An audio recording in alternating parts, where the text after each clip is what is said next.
Em biết và em biết ngày mai anh đột ngột trở về, đôi vai gầy và đôi mắt sâu, tóc đã điểm màu da đã năm màu sương gió.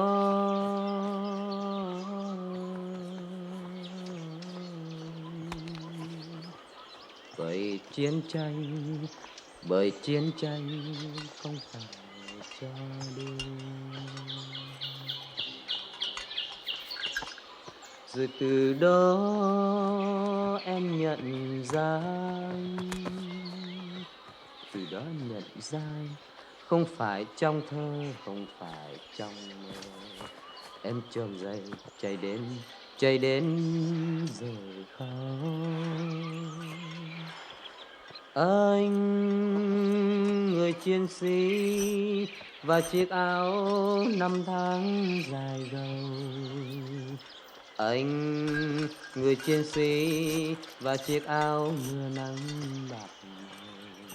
Đôi tay bằng khoăn nâng cành hoa tím và anh nói tặng em mùa xuân. Ôi ngày ấy sẽ đến, ôi ngày ấy sẽ đến, anh sẽ về phải không anh? Đừng say em biết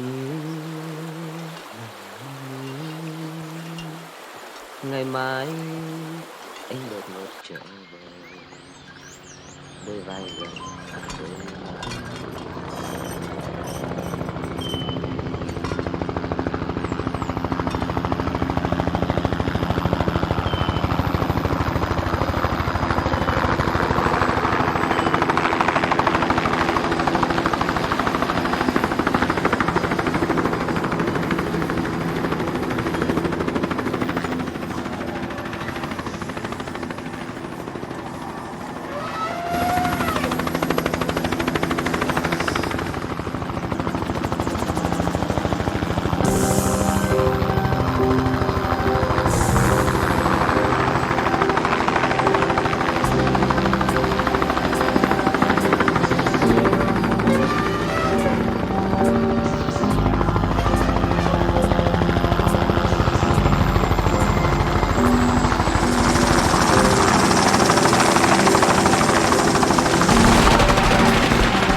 Вот, пожалуйста.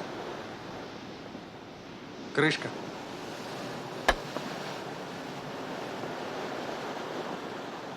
Что это значит, крышка? Позиция? Классическая.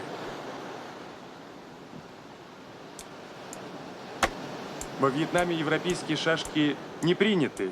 Я плохой игрок. Поживем, увидим.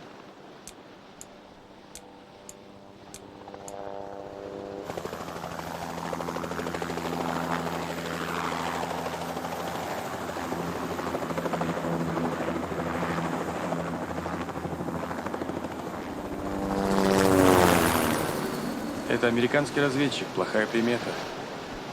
Бейте. Так? Да. А мы вот так. Я, товарищ фон, всего лишь инженер-строитель. В отличие от вас, академии не заканчивал. Но в стратегии тоже кое-что кумекаю. Играйте. Кумекать? Что значит? Кумекать – это значит соображать. Я в армии сапером был. Так нас учили. Сапер ошибается один раз. Ясно?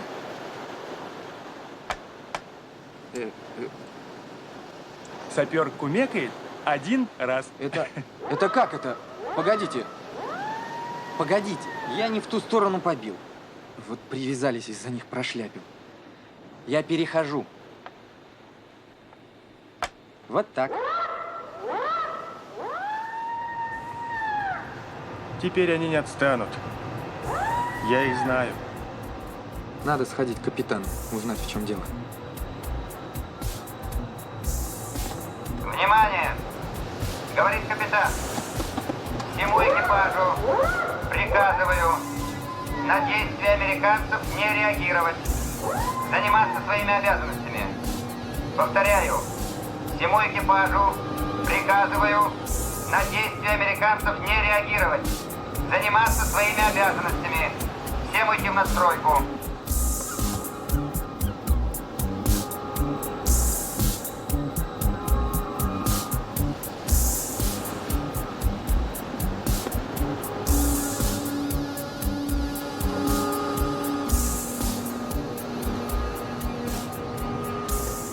Интересуется, куда следуем.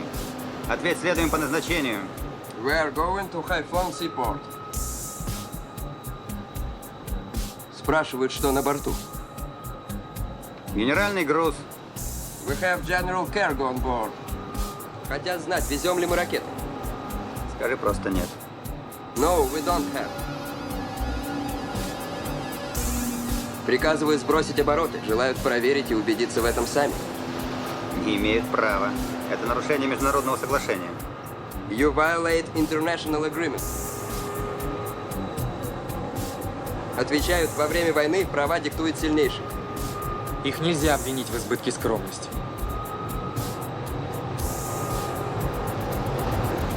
Приказывают остановиться. В противном случае открывают огонь. Вот теперь им пора ответить по-русски. Боюсь, не поймут.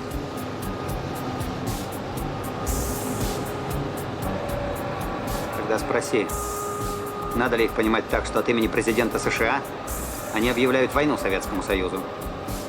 Should we consider your reply as if you had declared war against the Soviet Union on behalf of the President of the USA?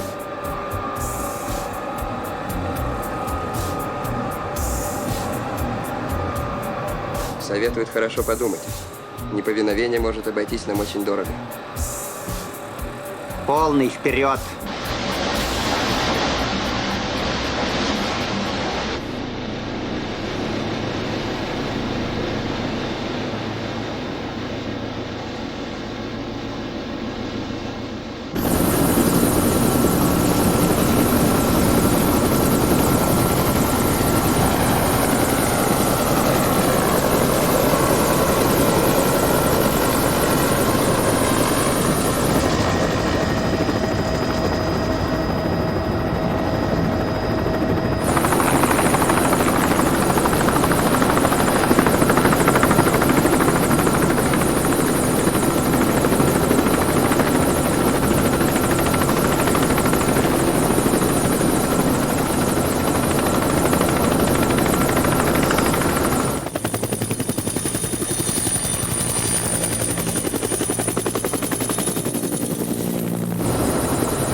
Юрий Владимирович.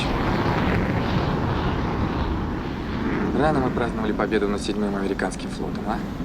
Не оставят они нас в покое. Извините, пожалуйста. Фонг, вас к телефону. Разгружаться идем в Холонку.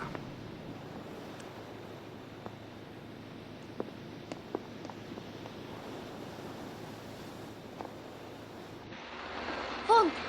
Алло, алло! Фонг! Май, это я, Май.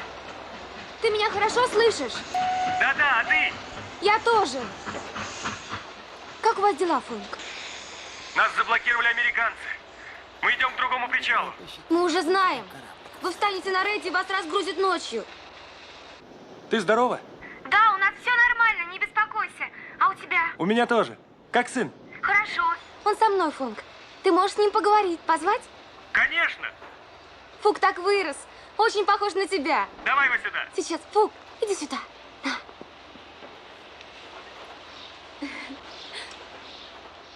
Скажи папе здравствуй. Здравствуй. Здравствуй, Фук. Я твой папа, ты меня слышишь? Папа! Ты где? Я здесь, на корабле. Я к тебе скоро приеду. Твой корабль большой? Очень. Я тебе потом покажу его. Что с тобой? Почему ты молчишь?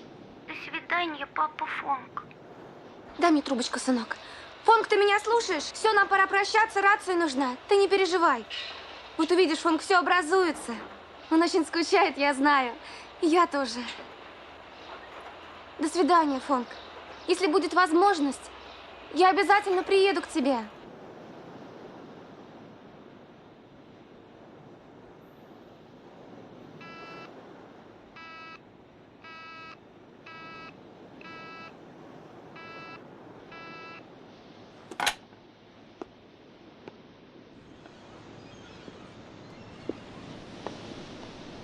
Что случилось?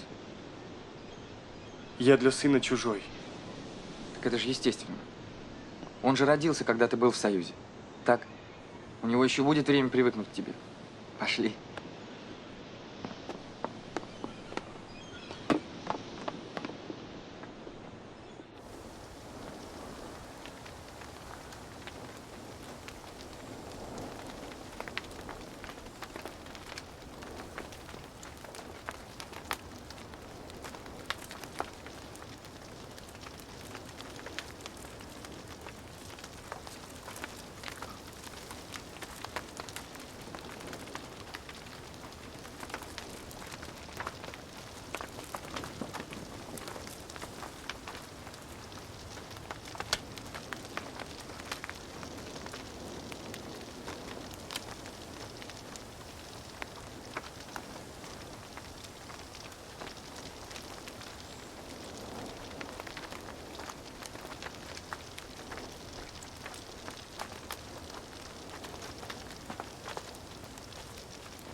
Вот жизнь, а.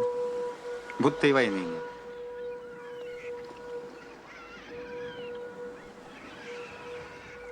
Капитан, похоже, разгрузились нормально. Вроде так. Жаль, что вы не сможете побывать у меня в гостях. А это уж Илья, он тут остается. Ну что ж, пора на корабль.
Внимание! Приказываю всему экипажу. Говорит капитан. Говорит капитан. Приказываю Покинуть судно. Приказываю всему экипажу немедленно покинуть судно. Внимание! Говорит капитан. Говорит капитан. Приказываю всему экипажу немедленно покинуть судно. Покинуть судно.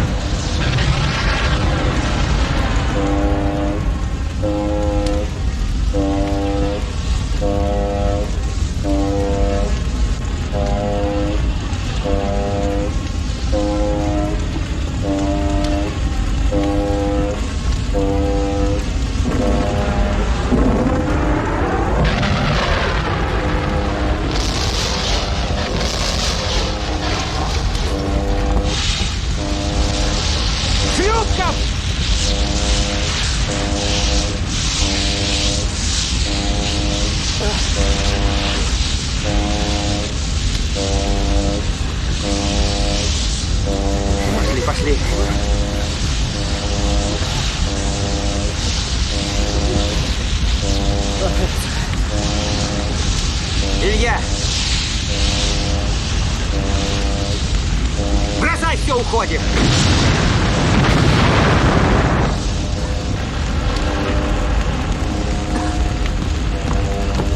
Юра, уходим! Быстро! Приказ капитана!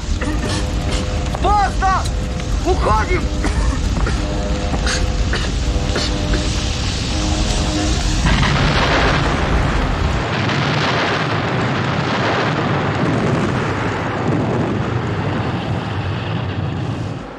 Капитан, надо уходить. Самолеты могут прилететь снова.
Здравствуйте. Здравствуйте. Здравствуйте.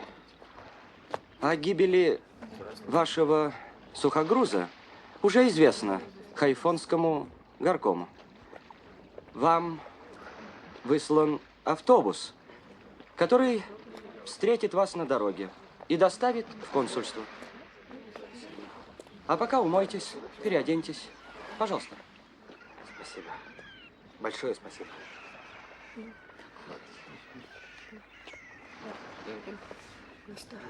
Отдыхайте.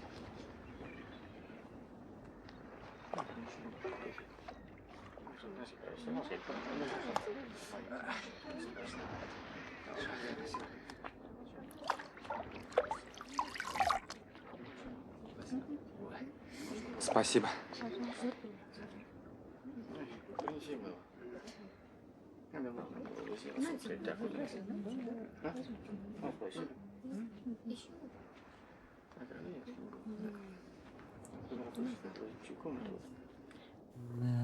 Cho em đôi mắt sáng để nhìn đời và để riêng đời cho em đôi mắt màu đen để thương để nhớ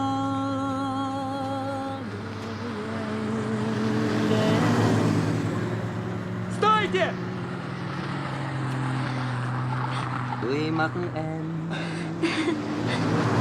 Май, Фонк, là bài hay nhất, là lời ca chưa dứt, là tuyệt ca của thiên nhiên. идем. Это Илья. Он приехал к нам строить мосты. А здравствуйте. это Май, моя жена. Знакомься, капитан Шухов. Очень приятно. Здравствуйте. Ваши моряки все в автобусе, в консульстве вас ждут. Автобус там. Идемте. Тогда я прощаюсь. Всего доброго. До свидания. Илья, а ты с нами? Вы, наверное, читали?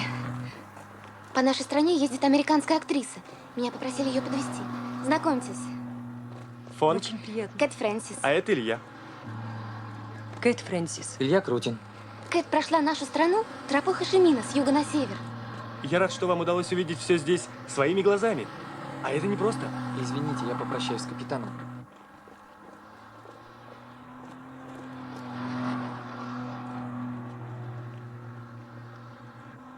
Ну,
Товарищи ополченцы, доставить раненых на пункт первой помощи.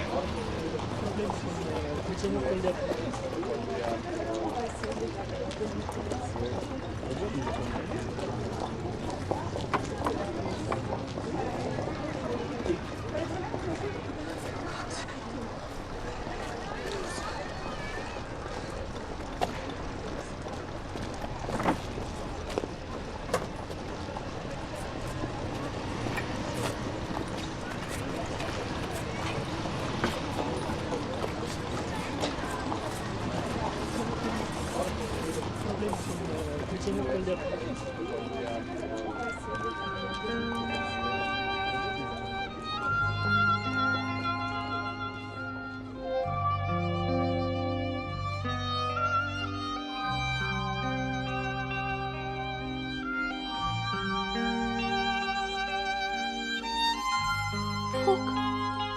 Фук! Фук! Пусти ты! Пусти!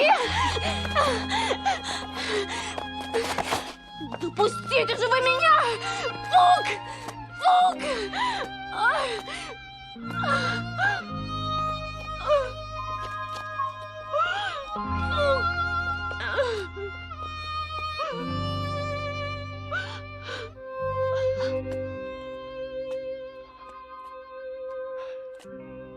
Илья, как же так?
Три дня назад американцы объявили блокаду Хайфона, заблокировав минами все входы и выходы из порта. Соединенные Штаты предложили всем иностранным судам покинуть воды Хайфона в течение 3 дней. Они предупредили, через 3 дня мины начнут взрываться. Сегодня обратно ушли неразгруженными японские и английские корабли. Моряки Советского Союза, Польши и ГДР остались. Большую помощь оказывают нам добровольцы. Созданные нами специальные отряды ополченцев ведут регулярный подсчет сбрасываемых американцами мин. Сколько они сбросили мин? По грубым подсчетам, около 1000. Расчет американцев прост. Хайфон единственный сейчас ворота, которые связывают нас с внешним миром. Без оружия, горючего и продовольствия, отправляемых из Хайфона по тропе Хошимина, партизаны юга будут обречены на смерть. Разрешите мне? Пожалуйста. Я считаю, в первую очередь, мы должны эвакуировать всех оставшихся детей. Так. Далее. На работу основных предприятий нужно перевести на ночное время. И, наконец, немедленно разминировать залив и порт. Одна из мин упала вот здесь, у берега. Необходимо ее обезвредить. Товарищ Фонг, делать это придется вам. Есть. Вы здесь пока единственный, кому это можно поручить. Простите, но вы, конечно, представляете, что это значит. Да. 90% смерть. 99. Но если у него будет толковый помощник, то только 50. Вы вы знаете такого толкового? Да. Кто это? Это я.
Вообще, от движения корабля над миной в ней срабатывает датчик.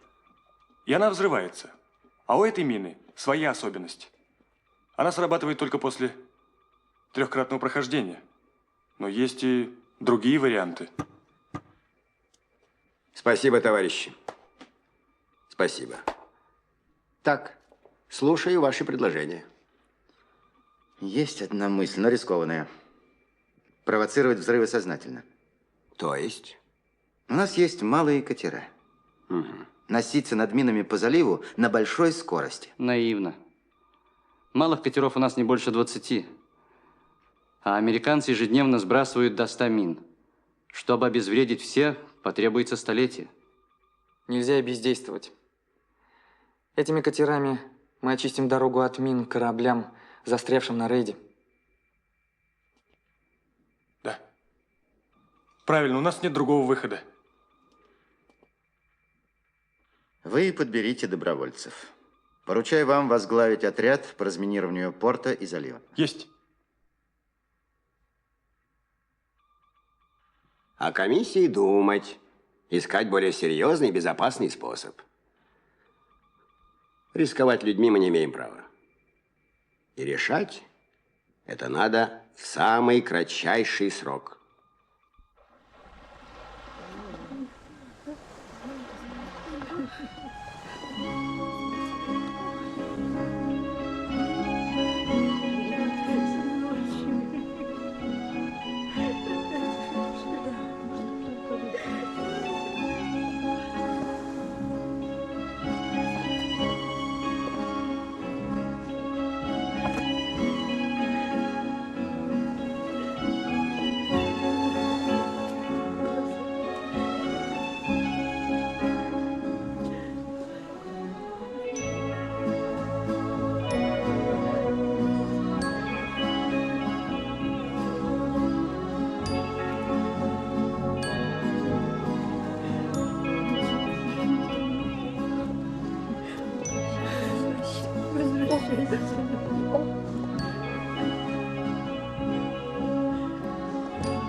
Удачи. Счастливо, Фанк.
Где мой сын? Прошу тебя, верни его.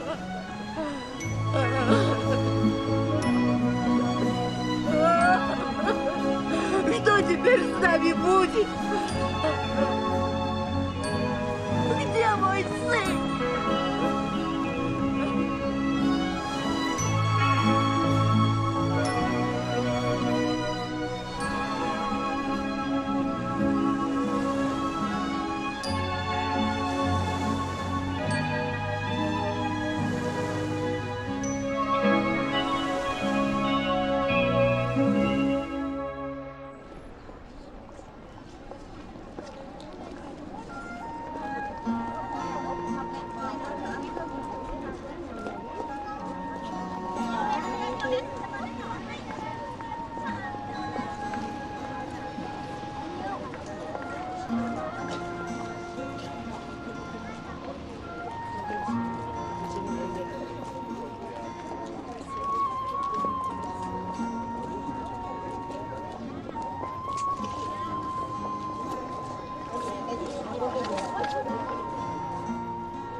Здравствуйте.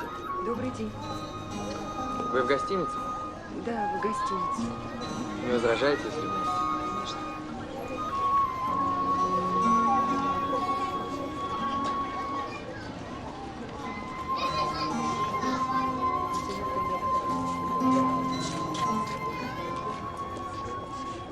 Поразительные люди.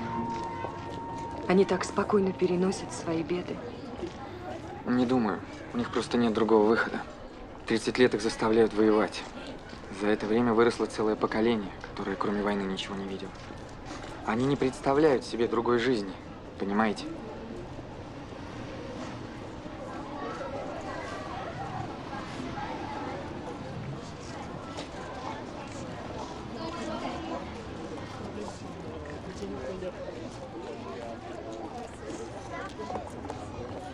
Пожалуйста. Спасибо. А что вас заставило приехать сюда? У меня дома двое ребят. Лёша и Ваня. Лёшке 7, а Ване 5. Ну, мы чаще воспитываем их словами, ну, читаем им книжки. Они требуют от нас поступков. Поступков. А вы надолго? Ну, я строитель. Строю мосты, а их здесь много разрушенных. Я слышал, вы уезжаете. Да, завтра домой. У меня там тоже дочь. Что это?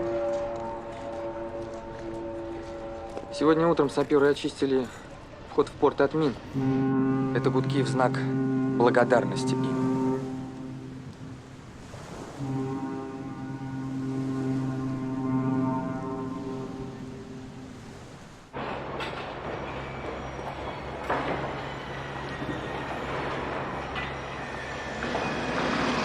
Илья!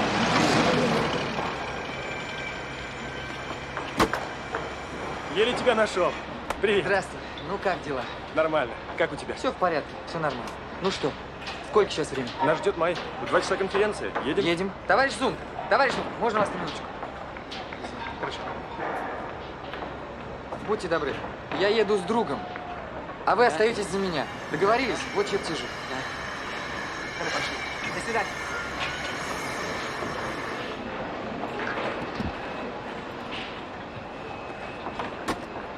Успеем? Не волнуйся. Едем.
Ваше имя? Рой Джонс. Место рождения? Штат Индиана. Образование? Высшее. Где были сбиты? На юге Вьетнама. Ваша прежняя профессия? Профессиональный спорт. Кто ваши родители? Отец врач, мать преподаватель музыки. Вы женаты? Да. Как вы думаете, почему американские летчики назвали эту землю координатами смерти? Потому что эта проклятая земля для многих из нас стала могилой. Как вас зовут? Джек Паттерс. Сколько вам лет? 30. Думали ли вы стать военным летчиком? Нет, я увлекался архитектурой. Что вам помешало осуществить свою мечту? Война. Ваш любимый писатель? Фолкнер. Сколько у вас вылетов? Около 40. Где были сбиты? Винлин. Это на юге. У вас есть дети? Дочь.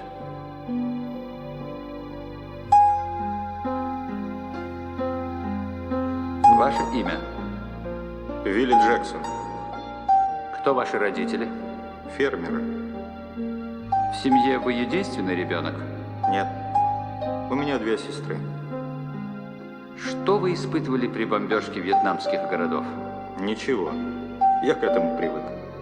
Ваше образование? Школа, военное училище. Любите ли вы читать? Нет. Ваше хобби? Охота. Что вы хотите в настоящий момент? Снова летать. Как вас зовут? Звали Дэвид Маклейн. Место рождения? Нью-Йорк. Ваши родители? Я их не знаю. Семейное положение? Холост. Самый счастливый день в вашей жизни? У меня его не было. Сколько вы сделали вылетов? Это был 4-й. Имя? Майкл Куин. Социальное происхождение? Из семьи служащих. Что вас побудило бомбить вьетнамские города? Приказ. Я военный летчик. И ничто другое? Нет. Вам тоже говорили, что Северный Вьетнам хочет захватить Южный? Да, но меня не интересует политика. Сколько вам платили? $1000 за каждый вылет. Самый счастливый день в вашей жизни? Первый взгляд. Что вы испытали при падении? Позор. Ваше желание? Вернуться домой.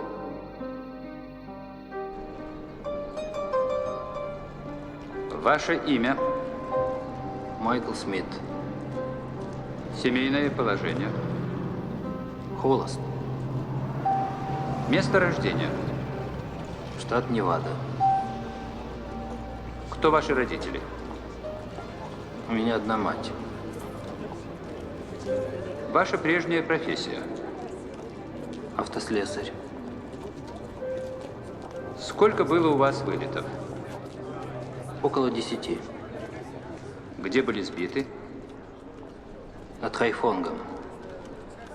На каком самолете летали? Б-52.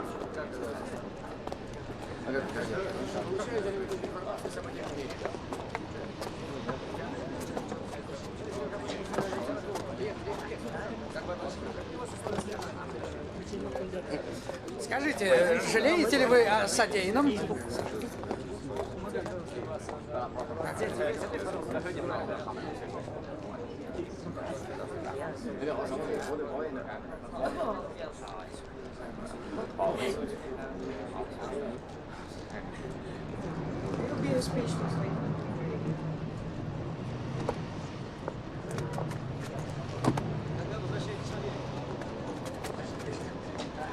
Что вы скажете на пресс-конференции? Ой, милый. Добрый день. Здравствуйте. До встречи.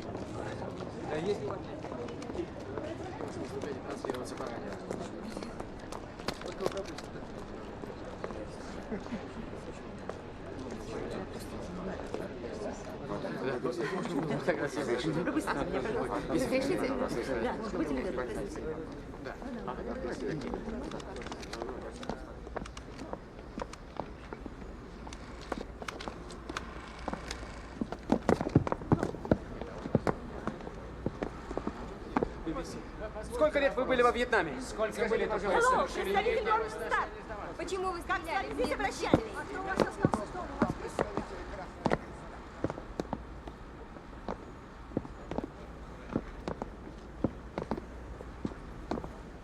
Когда вы приедете в США, вы полетите снова во Вьетнам?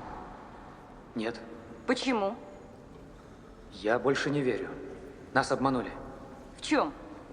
Нам сказали, во Вьетнаме нет советских ракет. И поэтому на эту страну можно сбрасывать бомбы?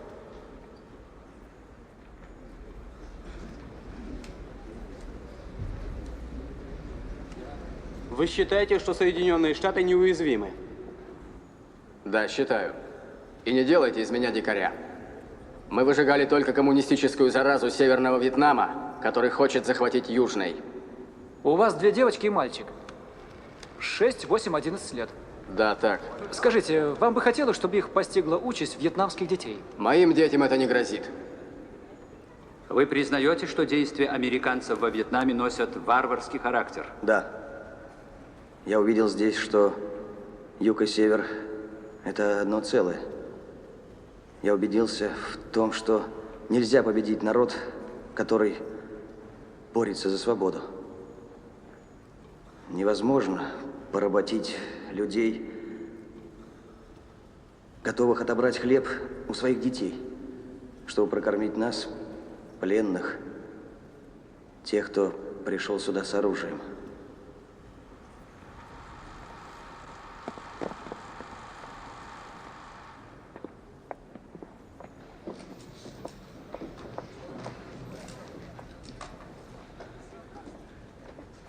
Сегодня я возвращаюсь в Нью-Йорк.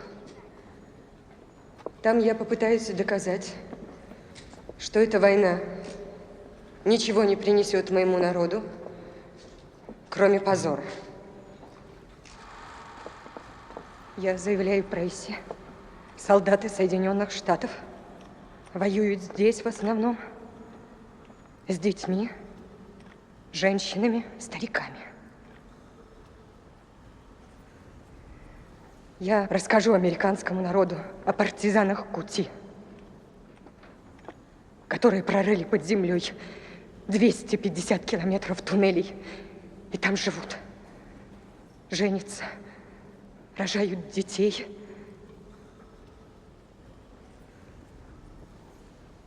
И обороняются от моих соотечественников. Их выжигают.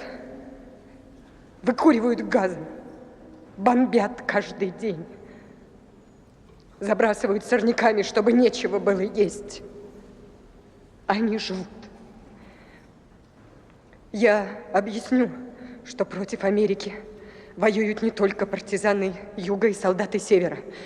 Против США восстали все 50 миллионов вьетнамцев. Я прошла тропой Хошимина. Изъездила города и деревни. Я видела это сама. Старики разбирают развалины. Дети ходят в разведку. Женщины стреляют из винтовок по самолетам. А у зениток стоят даже буддийские монахи. И не зря американские летчики назвали эту землю координатами смерти.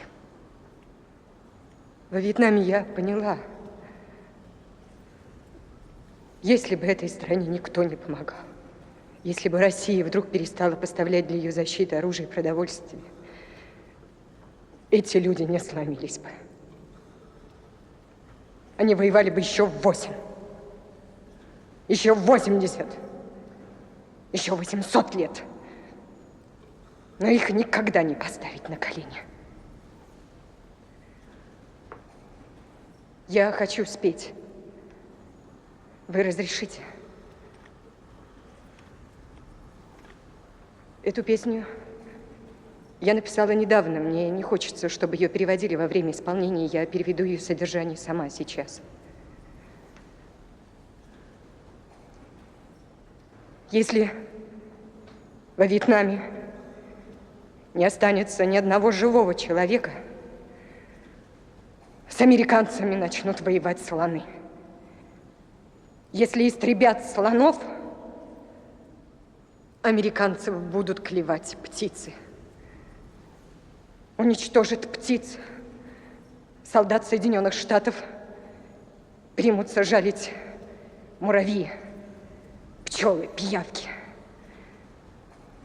А исчезнут животные, змеи, птицы, все насекомые. На земле Вьетнама станет бурно расти трава. Расти до тех пор, пока не задушит и не обовьет последнего убийцу. И как нельзя разрубить пополам ладонью воздух, так невозможно искусственно разделить вьетнамский народ. Эти люди, их вечно зеленая земля, бессмертны.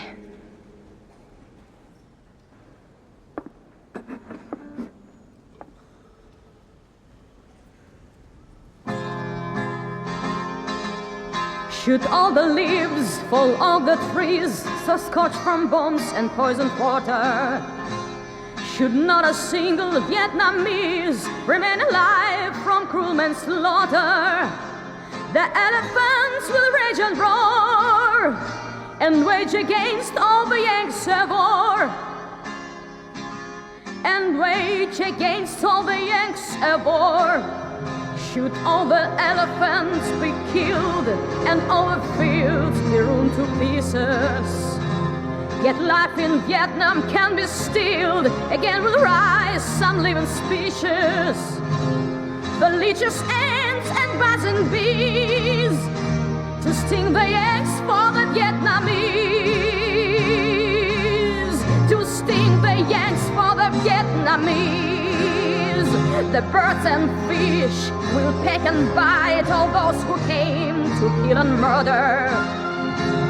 The snakes will hiss from morn till night, and then more beasts will come up further. The animals will keep their ranks until they drive all away the Yanks. Until they drive all away the Yanks. Should all the beasts become extinct, the grass, the reeds will grow up tougher. And by the nature of instinct, they'll crush the eggs for those who suffer. You cannot slash and have the breeze, not split the land of the Vietnamese, not split the land of the Vietnamese. You cannot slash and have the breeze, not split the land of the Vietnamese. Not split the land of the Vietnamese.